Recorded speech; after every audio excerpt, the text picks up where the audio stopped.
Bilang bahagi ng selebrasyon ng anibersaryo ng Philippine Navy, kinomisyon ng dalawang panibagong barko ng hukbong dagat. Mismong si Pangulong Marcos ang nanguna sa seremonya.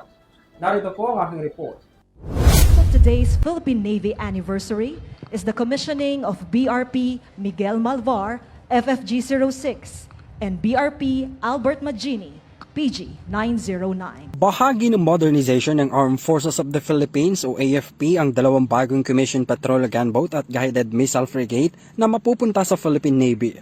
Ito'y kasabay na rin ng kanilang pagdiriwang ng ika-127th founding anniversary na ginanap sa Naval Operating Base, Subic sa Zambales. Mismong si Pangulong Ferdinand Marcos ang nanguna sa seremonya ng dalawang Navy assets na kinomisyon bilang barko ng Republika ng Pilipinas, Miguel Malvar, FFG-06 at isang Fast Attack Interdiction Craft, FAICM na BRP Albert Magini, PG-909. Dumalo rin sa seremonya sina Defense Secretary Gilberto Teodoro at AFP Chief of Staff General Romeo Bronner Jr.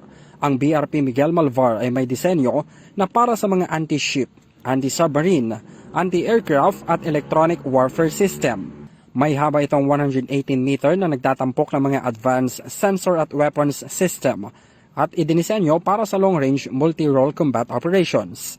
Ang BRP Albert Magini ang ikawalong Acero-class FACM at unang locally assembled missile-capable patrol vessel sa bansa. Ginawa rin ito para sa mas mabilis na pagpapatupad ng mga operasyon sa baybayin sa ilalim ng Littoral Combat Force ng Philippine Navy.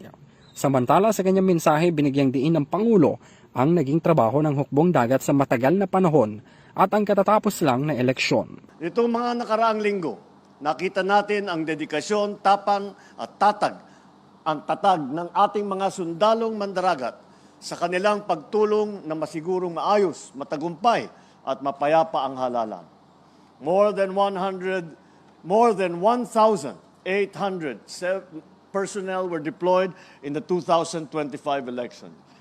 And they played a key role in ensuring its safe and orderly conduct, particularly in vulnerable areas of the country, and in addition, also securing our democracy. Para sa EuroTV News, ako si Henry V.